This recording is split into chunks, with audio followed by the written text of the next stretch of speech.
Mi abuela me regaló $150,000 para la universidad en mi cumpleaños 21, pero al día siguiente, mis padres me exigieron que entregara el dinero para cubrir las deudas de mi hermano consentido. A las 5 de la mañana, hice mis maletas, y desaparecí. Soy Mateo, tengo 22 años y siempre he sido el segundo plato en mi familia. Mi hermano mayor, Alex, es el hijo pródigo, el que siempre recibe todo, atención, dinero, apoyo. Mis padres, Jaime y Gloria, nunca lo han ocultado. Yo, en cambio, me he matado estudiando ingeniería, sacando buenas notas, trabajando en una cafetería para pagar mis cosas, y aún así, nunca es suficiente. Pero todo cambió el día de mi cumpleaños 21, cuando mi abuela me dio un regalo que lo cambió todo, y mi familia trató de quitármelo. Era un sábado, mi cumpleaños. Me desperté temprano porque tenía un examen final el lunes y necesitaba estudiar. Estaba en mi cuarto, con un café frío y un montón de apuntes, cuando mi abuela Elena llegó. Ella siempre ha sido diferente. Me ve, me escucha, sabe lo que valgo. Entró con una caja pequeña envuelta en papel azul. «Feliz cumpleaños, Mateo», dijo, dándome un abrazo. «Esto es para ti, para que hagas lo que siempre has querido». Abrí la caja y encontré un sobre con un documento de un banco. Era un fondo fiduciario a mi nombre, $150,000 para mi educación. Quedé en shock. Era más dinero del que jamás había visto. Con eso podía pagar mi último año de universidad, tal vez una maestría, incluso ahorrar para algo propio. «Abuela, esto es mucho», dije, con la voz entrecortada. «No sé cómo pagártelo. No tienes que pagarme nada», respondió. «Es para tu futuro. Nadie más, solo tú». Pasé el día feliz, planeando cómo usaría el dinero. Por primera vez, sentí que podía construir algo mío. Pero esa felicidad duró poco. El domingo por la noche, mis padres me llamaron al comedor.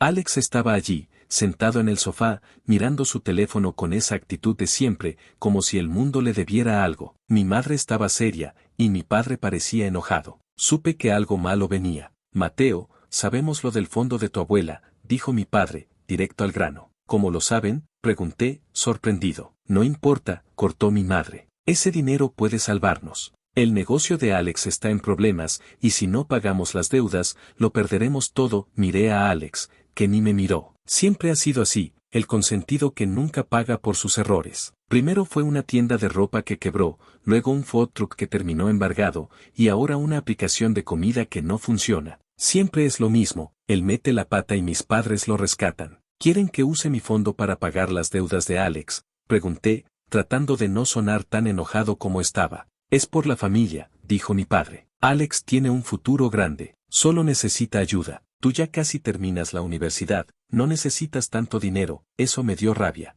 «Ese dinero es para mi educación», dije. «La abuela me lo dio a mí, no a Alex». La cosa se puso fea rápido. Mi padre empezó a gritar que era un egoísta, que no entendía lo que era ser familia. Mi madre decía que si Alex quebraba, todos íbamos a sufrir. Alex, como siempre, no dijo nada, solo miraba su teléfono. En un momento, mi padre se acercó tanto que pensé que me iba a pegar. Me agarró del brazo y me llevó a mi cuarto a la fuerza. «Te quedas ahí hasta que entiendas», gritó, cerrando la puerta con llave. Me senté en la cama, con el corazón a mil. Estaba encerrado en mi propia casa, pero lo peor vino después. A medianoche, recibí un mensaje de Sofía, la novia de Alex. Decía: «Mateo, cuidado. Tus padres quieren falsificar tu firma para sacar el dinero. No quiero ser parte de esto». Lo siento, me quedé helado.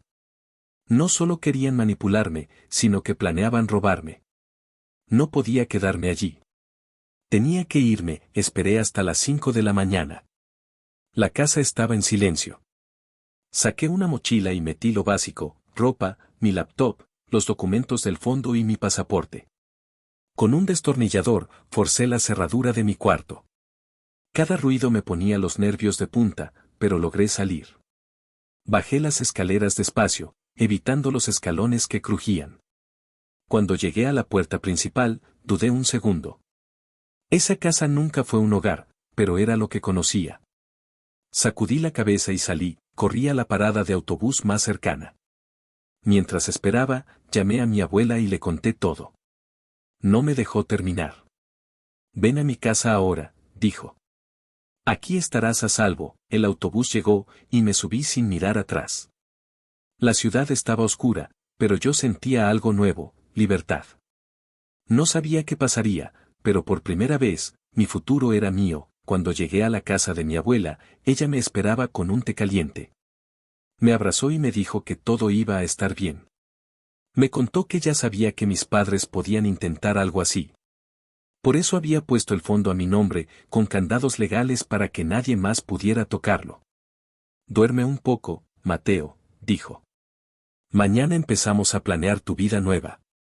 Me acomodé en su sofá, con la mochila al lado. No tenía mucho, pero tenía lo suficiente, el dinero, mi abuela y una oportunidad. Por primera vez en años, dormí tranquilo. Desperté con el olor a café y pan tostado. La luz entraba por las cortinas de la sala, y mi abuela estaba en la cocina, tarareando una canción vieja. Me levanté, todavía con la ropa de la noche anterior, y me acerqué. Ella me sonrió y puso un plato con huevos y tostadas frente a mí. Buenos días, Mateo, dijo, como si no hubiera pasado nada fuera de lo normal. Come algo.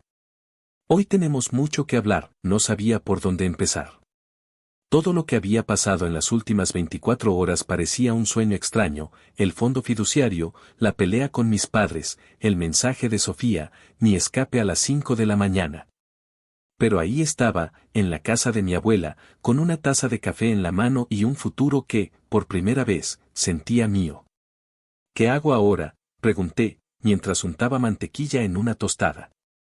No puedo volver a casa. No después de lo que intentaron. Mi abuela se sentó frente a mí, con esa mirada calma pero firme que siempre me hacía sentir que todo tenía solución. Primero, te quedas aquí, dijo. Esta es tu casa ahora. Segundo, ese dinero está protegido. Hablé con el abogado que manejó el fondo. Nadie puede tocarlo sin tu firma, y ya di instrucciones para que cualquier intento de acceso sea notificado directamente a mí. Eso me dio alivio. Saber que mis padres no podían meter las manos en el fondo era un peso menos. Pero todavía tenía miedo. ¿Y si venían por mí? ¿Y si Alex o mi padre intentaban algo más? Mi abuela pareció leer mi mente. No te preocupes por ellos, dijo. Ya no les voy a dar ni un centavo. Siempre supe que mimaban demasiado a Alex, pero nunca imaginé que llegarían tan lejos. Ahora, centrémonos en ti. ¿Qué quieres hacer con ese dinero? Pensé un momento. Siempre había querido terminar mi carrera de ingeniería sin preocuparme por las deudas o el trabajo en la cafetería. Tal vez incluso estudiar algo más, como inteligencia artificial, que siempre me había fascinado. Pero también necesitaba un plan inmediato, un lugar donde vivir, una forma de mantenerme mientras organizaba todo. Quiero seguir estudiando, dije. Pagar la universidad, y tal vez una maestría después. Pero no sé cómo manejar todo esto. Nunca he tenido tanto dinero, ella asintió. Eso está bien. Vamos a organizarlo. Hoy mismo llamaremos al banco para asegurarnos de que todo esté en orden. Y luego, buscaremos un apartamento cerca de la universidad. No quiero que vivas en un lugar donde no te sientas seguro. Ese día fue una locura. Mi abuela me llevó al banco, donde conocí a una asesora que explicó cómo funcionaba el fondo. Podía usarlo para pagar la universidad, alojamiento, incluso algunos gastos personales, pero todo estaba estrictamente ligado a mi educación. Mi abuela había sido muy lista al poner esas reglas. También me ayudó a abrir una cuenta nueva, separada de la que mis padres conocían, para que no pudieran rastrearme. Por la tarde, empezamos a buscar apartamentos. Encontramos uno pequeño pero decente a unas pocas calles de la universidad. Era un estudio con una cama, una mesa y una cocina diminuta, pero para mí era perfecto. Firmé el contrato ese mismo día, usando parte del fondo para el depósito y el primer mes de renta. Mi abuela insistió en pagar los muebles básicos, una cama, un escritorio y una lámpara. No quiero que vivas como cavernícola, bromeó. Esa noche, mientras ordenaba mis cosas en el apartamento, recibí un mensaje de mi madre. Era largo, lleno de reproches. Decía que era un desagradecido, que había traicionado a la familia, que cómo podía ser tan egoísta. Terminé de leerlo y lo borré. No respondí. No tenía sentido. Ellos habían cruzado una línea, y no había vuelta atrás. Los días siguientes fueron un torbellino. Me inscribí en mis clases del último año, dejé el trabajo en la cafetería y empecé a organizarme. Por primera vez, podía enfocarme solo en estudiar. También hice algo que nunca había tenido tiempo de hacer, amigos. En la universidad, conocí a Carla y Diego, dos compañeros de ingeniería que me invitaron a un grupo de estudio. Eran buena onda, y por primera vez, sentí que encajaba en un lugar, pero no todo fue tan fácil. Una semana después de mudarme, mi padre apareció en el campus. Estaba esperándome fuera de una de mis clases, con los brazos cruzados y cara de pocos amigos. Mi corazón se aceleró, pero no dejé que me viera nervioso. ¿Qué haces aquí?, pregunté, manteniendo la distancia. Tenemos que hablar, Mateo, dijo, con ese tono que usaba cuando quería controlar todo. Esto que estás haciendo es una tontería. Ese dinero puede salvar el negocio de Alex. Si no lo das, vamos a perder la casa. No es mi problema, respondí. Ese dinero es mío. La abuela me lo dio para mi futuro, no para Alex, se puso rojo de rabia. Eres un maldito egoísta, gritó, dando un paso hacia mí. Algunos estudiantes se giraron a mirar. Me mantuve firme, aunque por dentro estaba temblando. Vete, dije. No voy a darte nada. Se acercó más, y por un segundo, pensé que iba a pegarme, como aquella noche en casa. Pero entonces, un guardia de seguridad del campus se acercó y le dijo que se fuera. Mi padre me lanzó una mirada de odio y se marchó, murmurando algo que no alcancé a escuchar. Esa noche, llamé a mi abuela y le conté. Ella estaba furiosa. Voy a hablar con un abogado, dijo. Si se acercan a ti otra vez, tendremos una orden de alejamiento. No volví a ver a mi padre, pero supe por Sofía que las cosas en casa estaban empeorando. Me escribió para decirme que Alex estaba metido en un lío más grande de lo que todos pensaban. Al parecer, no solo había deudas del negocio, sino que había pedido préstamos a gente peligrosa. Sofía estaba asustada, decía que quería dejarlo, pero no sabía cómo. Le dije que tuviera cuidado y que, si necesitaba ayuda, me avisara. No éramos cercanos, pero sentía pena por ella. Estaba atrapada en el desastre de Alex, igual que yo lo estuve toda mi vida. Con el tiempo, empecé a sentirme más seguro. Mi apartamento se convirtió en mi refugio. Decoré las paredes con algunos pósters de bandas que me gustaban y compré una planta que, milagrosamente, no se me murió. Carla y Diego se volvieron mis mejores amigos. Estudiábamos juntos, salíamos a tomar café, incluso fuimos a un concierto una noche.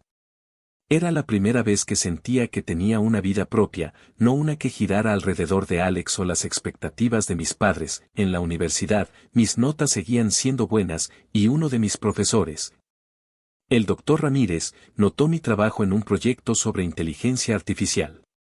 Me llamó después de clase y me dijo que tenía potencial para un programa de investigación que estaba empezando. Era una oportunidad increíble, trabajar con él en un laboratorio, publicar artículos, incluso postular a una maestría con una beca. No lo podía creer. Por primera vez, alguien veía mi esfuerzo, no solo el brillo falso de Alex, pero no todo era perfecto. A veces, me despertaba en la noche, pensando en mi familia. Me preguntaba si estaba haciendo lo correcto al cortar contacto. Una parte de mí sentía culpa, aunque sabía que no debía. Ellos habían elegido a Alex una y otra vez, incluso cuando significaba hacerme daño. Mi abuela me recordaba eso cada vez que dudaba. Mateo, tú no eres responsable de sus errores, me dijo una vez, mientras tomábamos café en su cocina. Tú mereces tu propia vida. No dejes que te arrastren de vuelta. Y tenía razón.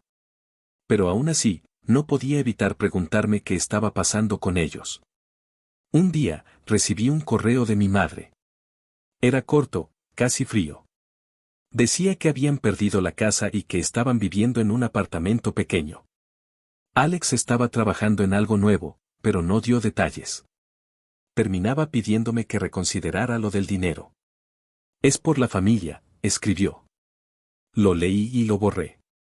No respondí. Una noche, mientras estudiaba con Carla y Diego, me contaron un rumor que habían escuchado. Alguien en la ciudad había visto a Alex discutiendo con unos tipos en un estacionamiento.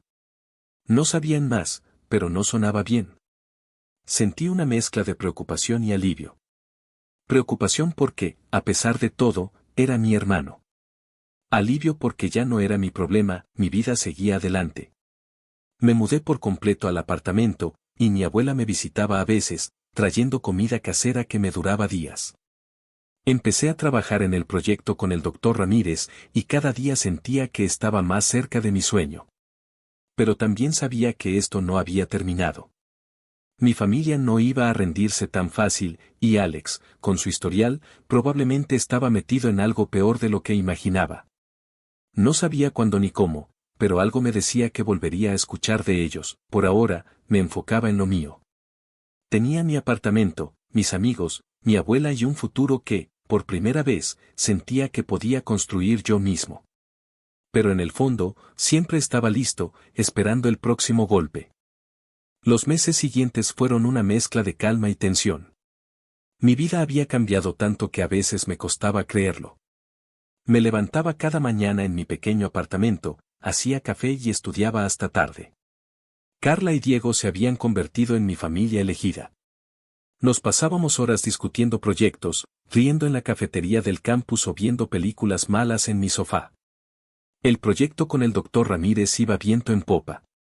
Había presentado mi primera ponencia en una conferencia local sobre inteligencia artificial y el equipo estaba hablando de publicar un artículo.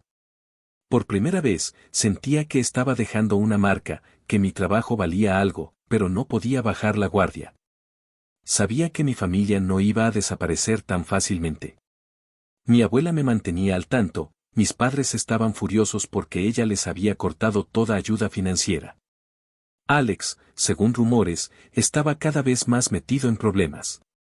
Sofía me escribía de vez en cuando, contándome pedazos de la historia. Al parecer, Alex había pedido más préstamos para salvar su aplicación, pero todo se estaba derrumbando. Una parte de mí quería ignorarlo, pero otra no podía evitar preocuparse. No por él, exactamente, sino por el desastre que dejaba a su paso. Una tarde, mientras salía de una clase, vi a Sofía esperándome en el campus. Estaba nerviosa, mirando a todos lados como si temiera que alguien la viera. Me acerqué, y ella fue directa al grano. Mateo, Alex está en problemas grandes, dijo, bajando la voz. Debe dinero a unas personas que no son buenas. Anoche lo vi discutiendo con ellos en un bar. Creo que está desesperado. ¿Por qué me cuentas esto?, pregunté, aunque ya sabía la respuesta. Porque tus padres están diciendo que tú tienes la culpa. Que si hubieras dado el dinero, nada de esto estaría pasando. Quieren buscarte, Mateo.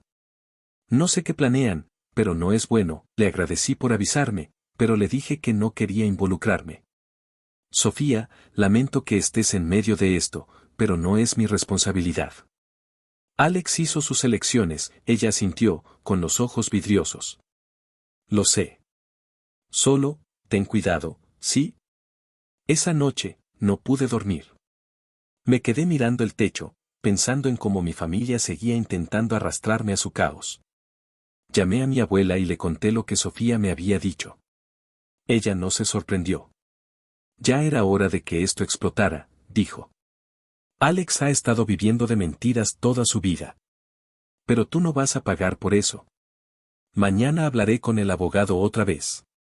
Si tus padres se acercan, tendremos todo listo para protegerte. Los días siguientes los pasé con los nervios de punta. Cada vez que sonaba mi teléfono, pensaba que eran ellos. Pero no pasó nada. Por un tiempo, todo estuvo tranquilo. Me enfoqué en mis clases, en el proyecto de investigación y en mis amigos.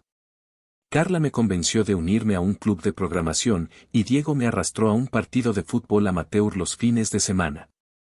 Era una vida sencilla, pero era mía. Entonces, una mañana, todo cambió. Estaba en mi apartamento, revisando correos, cuando alguien tocó la puerta. No esperaba a nadie, así que me acerqué con cuidado. Miré por la mirilla y vi a mi madre. Mi corazón se aceleró. No abrí. Mateo, sé que estás ahí, dijo, golpeando la puerta. Por favor, ábreme. Necesitamos hablar, no respondí. Me quedé quieto, esperando que se fuera. Pero siguió hablando, su voz temblorosa. Alex está en la cárcel, dijo. Lo arrestaron anoche. Fraude, deudas, no sé todos los detalles. Pero estamos en la ruina, Mateo. Perdimos todo. Por favor, ayúdanos, sentí una punzada de culpa, pero también rabia. ¿Cómo se atrevía a pedirme ayuda después de todo? Me alejé de la puerta y llamé a mi abuela. Ella me dijo que no abriera, que no respondiera, que ella se encargaría. Media hora después, mi madre se fue. No volví a saber de ella ese día. Más tarde, mi abuela me explicó lo que había pasado. Alex había falsificado documentos para conseguir más préstamos, pero esta vez lo atraparon. Los acreedores, hartos de sus promesas vacías, lo denunciaron. Mis padres, que habían puesto la casa como garantía para uno de sus préstamos, lo perdieron todo.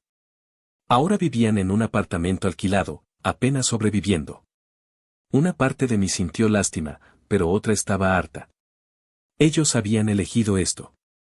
Habían elegido a Alex una y otra vez, incluso cuando sabían que estaba mal.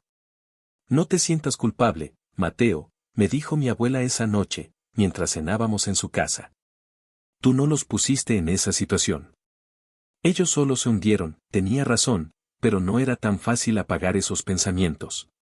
Decidí enfocarme en lo que podía controlar, mi vida. Terminé mi último semestre con las mejores notas de mi clase. El doctor Ramírez me recomendó para una beca de maestría en una universidad prestigiosa. Era un programa de 2 años, con un enfoque en inteligencia artificial y machine learning, justo lo que siempre había querido. Acepté sin dudarlo, usando el fondo para cubrir la matrícula y los gastos. También conseguí un trabajo a medio tiempo en el laboratorio de la universidad, ayudando con proyectos de investigación. No era mucho dinero, pero me permitía ahorrar y sentirme útil. Carla y Diego celebraron conmigo cuando me aceptaron en la maestría. Hicimos una pequeña fiesta en mi apartamento, con pizza y música. Mi abuela vino, trayendo un pastel casero. Por primera vez en mucho tiempo, me sentí en casa. Un día, mientras trabajaba en el laboratorio, recibí un correo inesperado. Era de una empresa de tecnología que había visto mi ponencia en la conferencia. Me ofrecían una pasantía para el verano, con la posibilidad de un trabajo fijo después de graduarme. No podía creerlo. Llamé a mi abuela, emocionado, y ella se rió. Te dije que lo lograrías, Mateo, dijo. Esto es solo el comienzo. Acepté la pasantía, y los meses siguientes fueron los mejores de mi vida. Trabajé en proyectos increíbles, aprendí más de lo que nunca imaginé y conocí a gente que me inspiraba. La empresa me ofreció un contrato permanente antes de que terminara la pasantía, y lo firmé sin pensarlo. Era un sueldo decente, suficiente para vivir bien y seguir ahorrando. Por primera vez, no dependía de nadie. Un año después, mi vida era irreconocible. Estaba en mi primer año de maestría, trabajando en la empresa, viviendo en un apartamento más grande que compartía con Diego. Carla se había mudado a otra ciudad por trabajo, pero seguíamos en contacto, planeando vernos en las vacaciones. Mi abuela seguía siendo mi roca, llamándome cada semana para asegurarse de que estuviera bien. De mi familia, no supe mucho más. Sofía me escribió una vez para decirme que había terminado con Alex y se había mudado lejos. No la culpé. Mis padres me enviaron un par de correos más, pidiendo dinero o intentando culparme por sus problemas. Los ignoré. Mi abuela me dijo que habían encontrado trabajos mal pagados y que apenas sobrevivían. Alex, según ella, seguía en la cárcel, enfrentando más cargos por fraude. No sentí satisfacción, pero tampoco lástima. Ellos habían elegido su camino. Una tarde, mientras caminaba por el campus con un café en la mano, me detuve a mirar el cielo. Era un día claro, con el sol brillando. Pensé en todo lo que había pasado, la traición, el escape, los meses de miedo. Pero también pensé en lo que había ganado, amigos, una carrera, una vida que yo había construido. No era perfecta, pero era mía. Miré mi teléfono y vi un mensaje de mi abuela, orgullosa de ti, Mateo. Siempre lo estuve. Sonreí y guardé el teléfono. No sabía qué me depararía el futuro, pero por primera vez, no tenía miedo de enfrentarlo.